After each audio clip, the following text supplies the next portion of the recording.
Hey y'all, today's video is going to be a quick tip on how to figure out your calling, your purpose.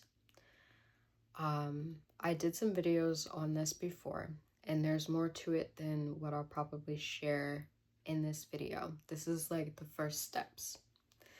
So if you haven't seen the other videos, there's shorts, they're in my shorts, so check those out because that will help you. Figuring out your calling and your purpose has become this thing within the church that it's very like on the back burner. People say, oh, I just want to figure out my calling and my purpose, and then go and live their life leaning on their own understanding. Those two things are incompatible. If you're gonna figure out your calling and your purpose, you have to lean on the Lord. You have to focus on Him. There's no way around it. People have made it this really big thing where it's like, oh my gosh, it takes forever, and how do you even figure it out? How do you begin? Blah, blah, blah. And it's really just as simple as leaning on the Lord. It's not anything more complicated than that. Because if you understand that your purpose and your calling is not only your light to the world to show Jesus to the world. I said that kind of weird, but yeah, your way of showing Jesus to the world. And also what you can do for the church. It's designed, it's given to you specifically for you, that only you can do. It's something that will benefit not only you, but those around you. It will benefit them with encouragement and faith, getting them in their calling, maybe even saving a life, saving some souls. If you understand that, then you'll understand that it's not something God wants to hide from you at all. It's not something that He wants you to go years and years and years and years to try and figure it out or anything like that. And that's actually true of His communications with us in general. He wants to communicate with us. Anyways, so it's become this thing that it's really not.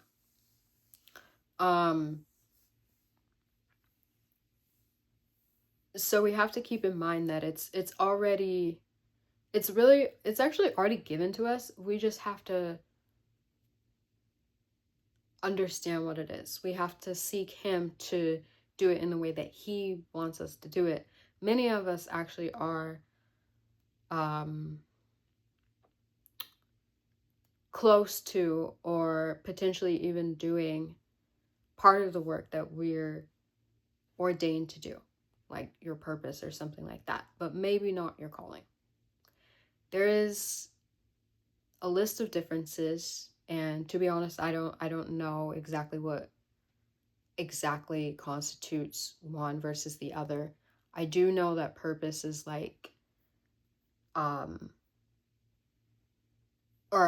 calling is like a seasonal thing, I believe.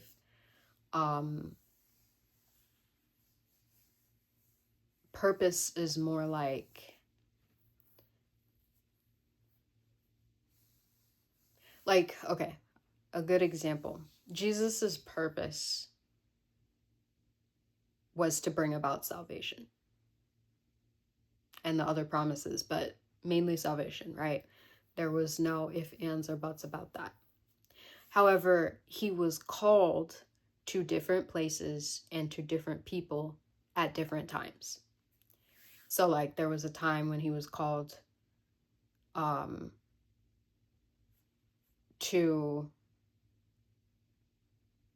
I was gonna say the Jewish people, but I guess his ministry only was to the Israelites. I don't think He went to Greece or anything like that.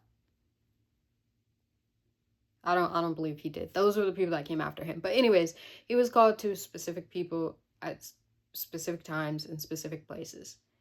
And that was his calling.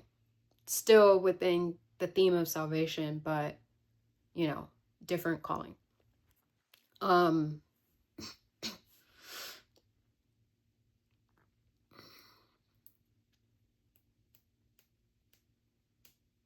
So I believe that's one of the key differences. But take that back to the Lord. Take everything I say back to the Lord. I don't always say that, but take it all back to the Lord. But yeah, that's one of the key differences. Anyways, sorry, I'm getting distracted. So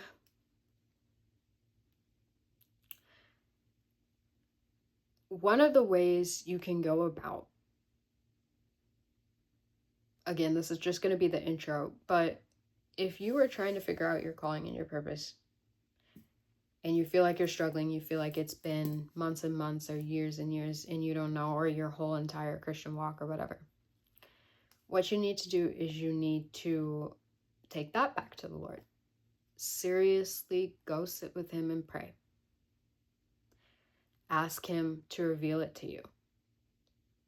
Place before him your passions, your talents, your skills, because if you saw my short video on that, you'll know that those are really good indications of your calling, purpose. One of the two.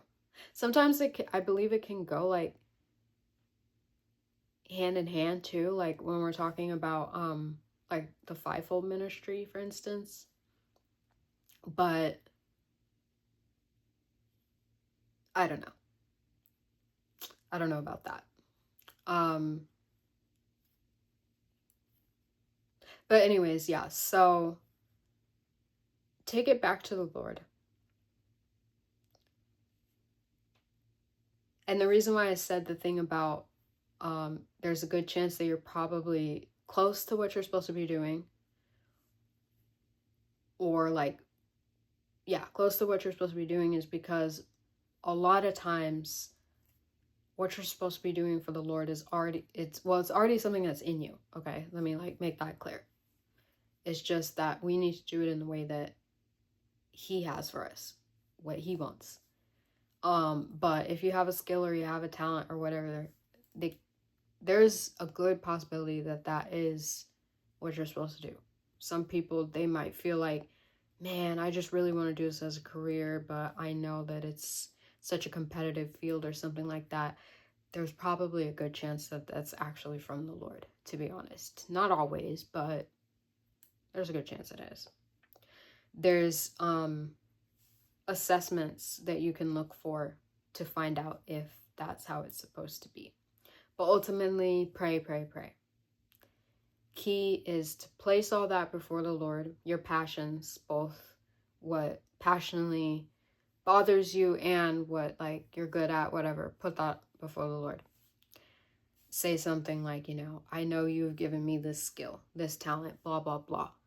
How can I use this to serve you? Is this a part of my calling? Is this my whatever? That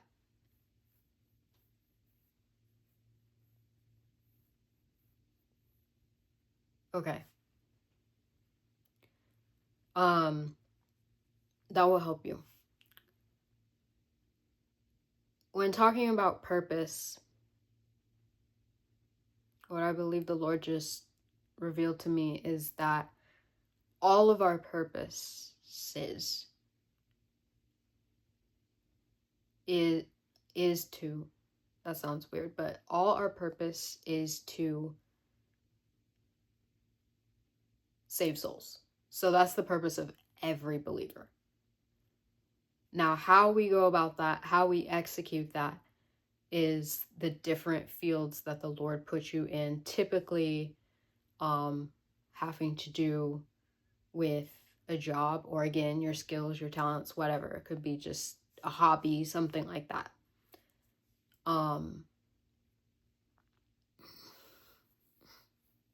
But that is our main like purpose for everyone to know the saving power of Christ.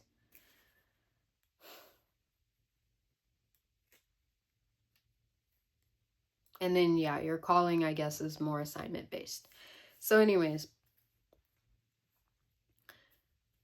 place all that before the Lord. He will speak to you. He's not interested in trying to like drag you along. What's it called when someone's like yeah, stringing you along, that kind of thing. He's not interested in doing that. He wants you to get to work. So know that. So go with the expectation that he is going to answer you. Number one. Number two, if you get your answer, great. You know, or I should say, if you're able to pick up on what he's communicated to you, that's awesome. And you can just ask him to guide your steps to walk in it. I would advise anyone to really partner with the Lord, even if he tells you what he wants you to do. Do not go ahead of him. Like, I know the tendency, the urge is to go ahead of him and just be like, "Ooh, I got my assignment, I'm ready to go." Do not do that. You will incur injuries to self, possibly to other people that you're not prepared to handle. Trust me, I know that. So, please, please, please wait on him. Now, if you feel that he hasn't answered you, he actually has, but you might not be sensitive enough to pick up on what he said. Again, I'll state this again. Whatever your skills, passions, talents are, whatever the case is, that is already an example of how he's spoken to you about something that he wants you to do for him. Now, not every single thing, like some things are just like your own thing, but something within there is probably what you need to be doing. So you already kind of have an idea. But say you're just like, I've just been praying so much. Like, it's been 2 weeks, 3 weeks, a month, a year, and I just don't feel like I've heard from him about this. What you need to do is, one, stay in prayer. But you're going to need to cut back on some of the distractions, some of the noise that is keeping you from hearing him. Actually, this is a lesson for prayer in general, now that I'm thinking about this. This isn't really specific to this, but it does apply to this. But you need to start cutting back on things that will hinder the voice of God. Hinder your ability to be able to pick up on the voice of God. Woo! Thank you, Holy Spirit. I was like, that doesn't sound right. Because he's speaking. Like, he's not the problem. He's not the hindrance. It's us. So you're going to have to cut back on those things if you really, really, really want to take this seriously. And it is going to be a little bit difficult. It is going to be hard. It is going to require effort and work on your part. And that's part of the territory. If you work for the Lord, you are going to work. You're going to work, okay? But it won't feel so much like work because it's what you're ordained to do, what you've been pruned to do, whatever. So you're like, all right, I'm good. I want to do this. So yeah, you'll need to start cutting back on things that are distractions and things that will make it difficult to hear him. And that will look like anything that is taking time away from seeking him and his answer to this.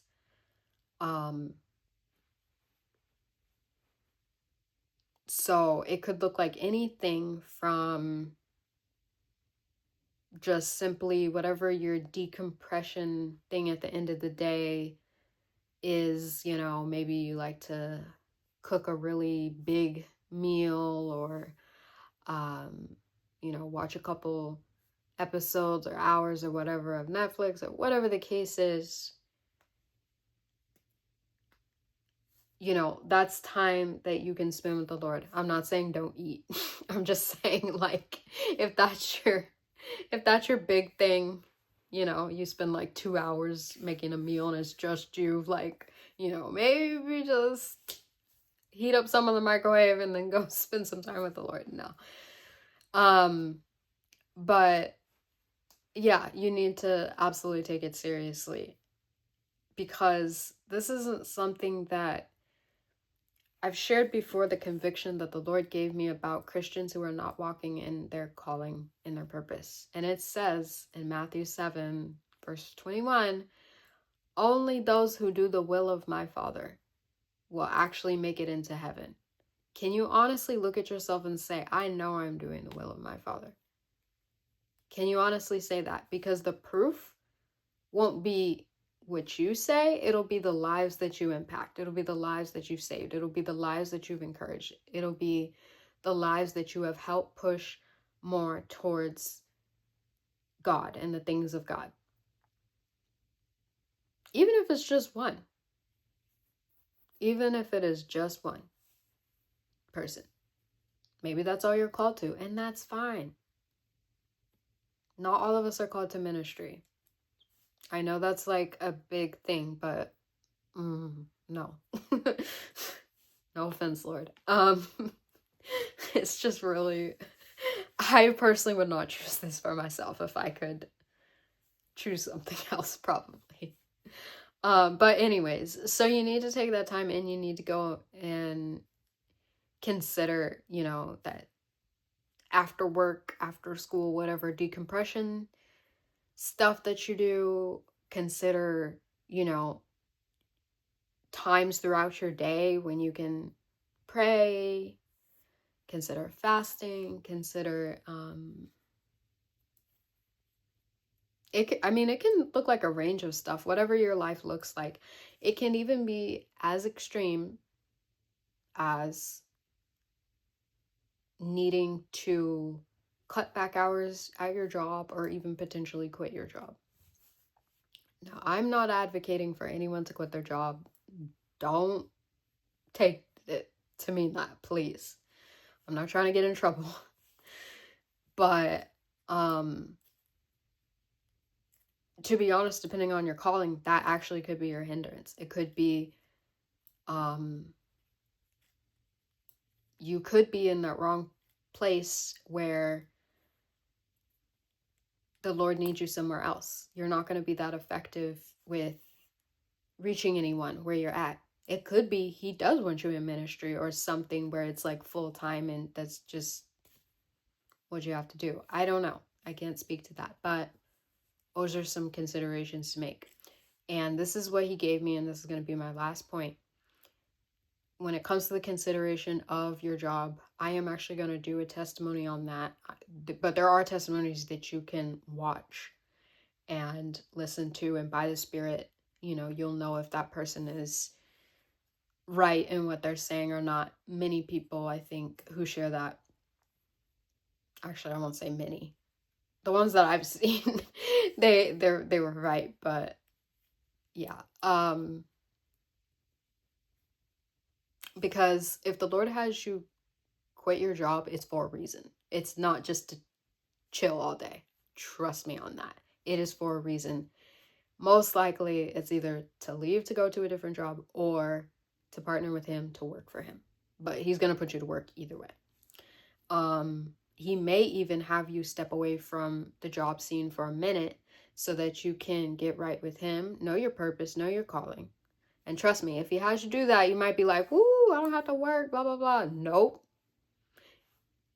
It's going to be really difficult because you're going to have to be in a situation where you're completely relying on him. He will have funds run out. He will have, maybe bills backed up, whatever. He's going to test you.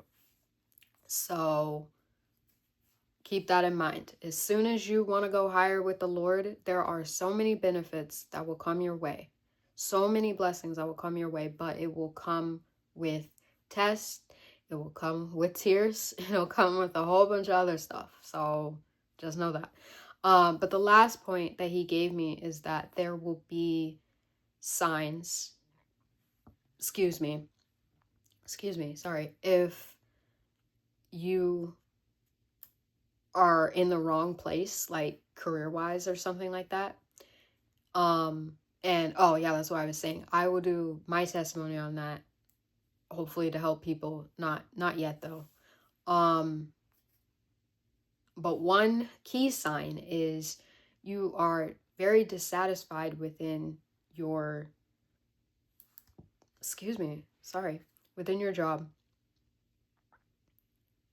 And there's really no reason why. Like, it's not like, man, I just really don't like my boss. Like, it's not like that. Or my coworkers. No, it's not like that. But there's something deeply that is just like, something just isn't clicking and I don't know what it is. It's a pretty good sign that you're not where you're meant to be. But, you know, please pray about that. So hopefully that will help you understand what it is to seek out your calling and your purpose. Again, know that God is not having you, he's not trying to tease you about knowing what this is and knowing what this looks like. For most of us, we're past due. Most of us, it's like, you should have been doing that already. So he's more than willing to work with you to get you where you need to go. And answer you how you need to be answered. Oh, I did forget to mention that if you've prayed and you feel like you didn't get an answer, another thing you should do is pray for clarity too. Pray that you will clearly hear him. Can he speak again? Give you a confirmation, whatever the case is, because he's already spoken to you. About this kind of stuff, he's already spoken to you.